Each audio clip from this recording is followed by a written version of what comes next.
Ladies and gentlemen, good afternoon. We have a statement that we want to issue today following the general elections that were held in our country.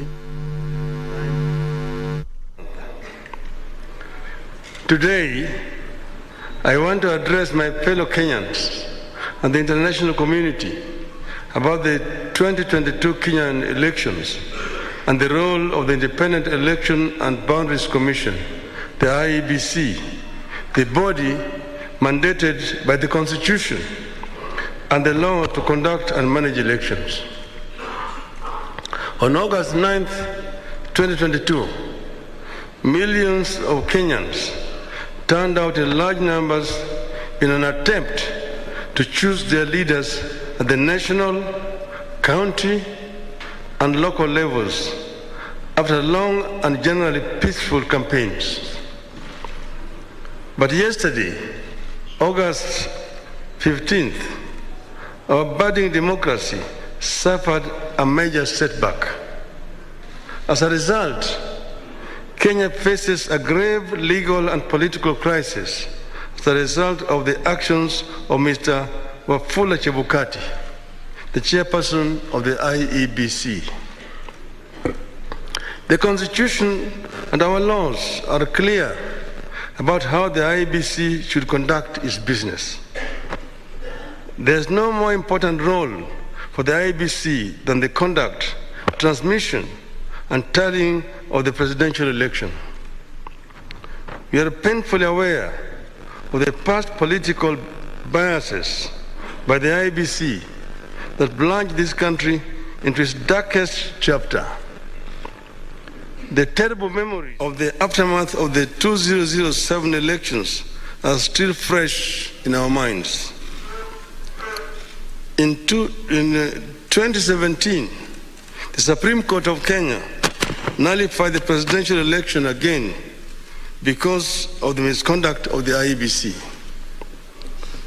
What we saw yesterday was a travesty and a blatant disregard of the Constitution and the laws of Kenya by Mr. Chebukati and a minority of IEBC commissioners.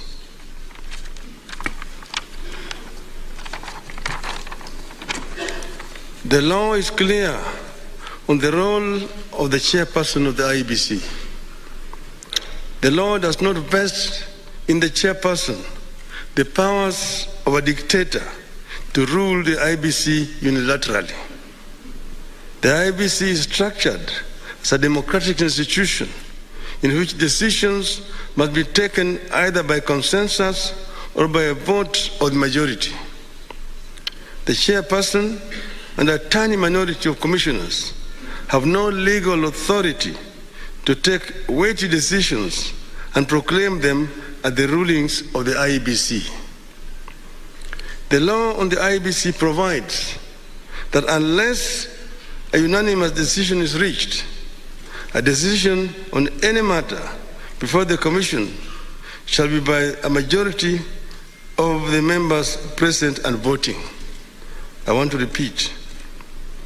Unless a unanimous decision is reached, a decision on any matter before the Commission shall be by a majority of the members present and voting. In addition, the Court of Appeal in the Maina Kiai case ruled, and I quote again, reiterate as we conclude that there is no doubt from the architecture of the laws we have considered that the people of Kenya did not intend to vest or concentrate such sweeping and boundless powers in one individual, that is the chairperson of the appellant. That is why I and Azimio La Umoja One Kenya and the nation at large were shocked yesterday to learn that Mr. Chebukati alone decided to pronounce himself on the supposed winner of the 2022 presidential elections. We understand that only Mr. Chebukati alone had access to the tally of the presidential vote. He denied all the commissioners access to that information until he suddenly appeared before the commissioners in the late afternoon to present them with a fait accompli.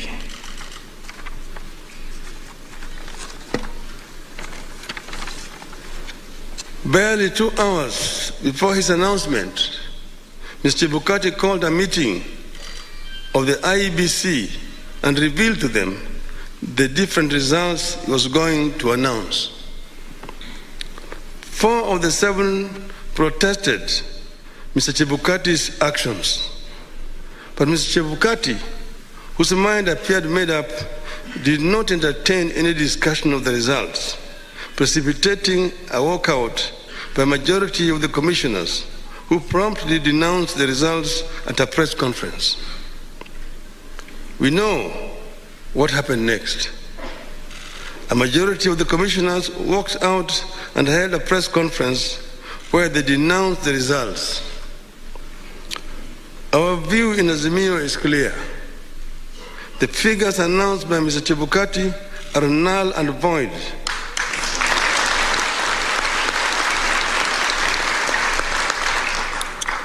I repeat, the figures announced by Mr. Chebukati are null and void and must be quashed by a court of law. Chebukati's announcement purporting to announce a winner is a nullity. He acted with gross impunity and in total disregard of the Constitution and our laws. He could have plunged our country into chaos had our supporters not exercised great restraint. Such blatant acts of impunity can be a threat to the security of our country. It is not up to us to decide whether Mr. Chebukati has committed an offense. We leave that determination to the appropriate authorities. But for avoidance of doubt, I want to repeat that we totally and without reservations reject the presidential results announced yesterday by Mr. Chebukati. I want to commend our supporters for remaining calm and keeping the peace, and I urge them to continue to do so.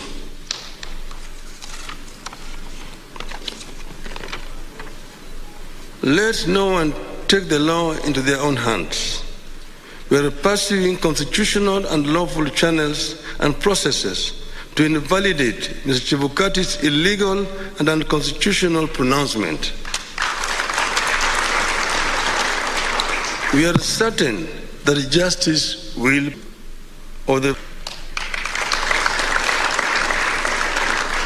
We are proud of them and ask them not to fear anything. Kenyans are with them. Today, I do not want to fully address our strategies going forward, but suffice it to note that we will be pursuing all constitutional and legal options available to us. We will do so because we regard the many flaws in the elections and the wrongs committed by the IEBC as fatal to the process and the outcome announced by Mr. Chebukati. We urge Kenyans and the friends and partners of Kenya abroad to stand tall and be counted as we seek to advance the ideals of democracy and an open society that we have always stood for. We will pursue justice for our supporters and for all Kenyans so that their choices are respected and honored. May God bless you and may God bless Kenya.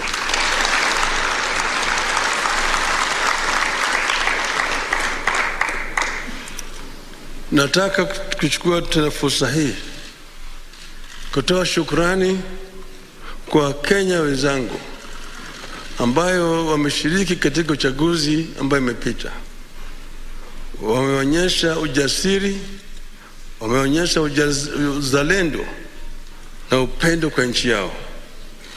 Wakenya kila mahali walijitokeza wakapiga kura kwa njia ya amani.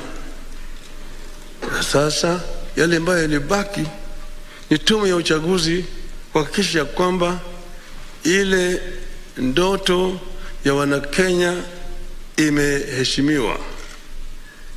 Tumegundua hitilafu ambayo imefanyika katika IBC ambayo imejaribu kutaka kukiuka yale ambayo Wakenya wenyewe walikuwa wamefanya. Tumeona yale ambayo imefanywa na yule mwenyekiti wa tume ya uchaguzi Bwana Wafula Chebukati kwa kujaribu kupindua ili uamuzi ya Wakenya. Anafanya hivyo bila kushauriana na wale wenzake ambaye wako pale pamoja naye katika tume ya uchaguzi. Sisi Wanakenya na Wanaazimio tunapenda amani. Tunapenda umoja wa Kenya. Tunataka kuona kama Wakenya maungano. Tuko na nia ya kuona kwamba Kenya imetoka katika janga la ufukara, janga ya kutokuwa na amani na janga ya ubaguzi ya kikabila, ili Wakenya waungane kama watu moja waweze kutekeleza wajibu yao kulingana na ndoto ya uanzilishi wa taifa letu. Hatutakubali, nataka kurudia haya, hatutakubali mtu mmoja ajaribu kuleta vurugu katika taifa letu, kujaribu vile vile kubadilisha yale ambayo Wakenya wameamua kama watu moja. Wakenya hawatakubali, hatutakubali. Tutazidi kutetea nchi yetu. Mungu ibariki Kenya, nchi yetu.